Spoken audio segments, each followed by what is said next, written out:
ఎవరు ప్రశ్నిస్తే వాళ్ళని మొదలు పెడుతున్నారు, ఎవరు మాట్లాడితే వాళ్ళని మొదలు పెడుతున్నారు.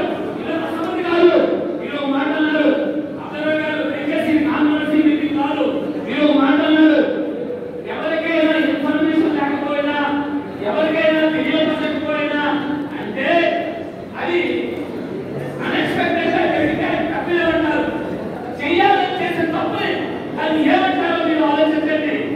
ఈవేళ ఇంతమంది మీ దగ్గరకు వచ్చి సమస్యలు చెప్పుకోవడానికి కానీ, బాధలు చెప్పుకోవడానికి కానీ, పరిస్థితులు చెప్పుకోవడానికి కానీ, పార్టీని బాగుపరచండి, పార్టీని బ్రతికించండి అని చెప్పడానికి మీ దగ్గరికి వచ్చారంటే మీరందరూ కూడా ఈరోజు తెలుగుదేశం పార్టీ అధికారంలో లేదు, ప్రతిపక్షంలో ఉంది.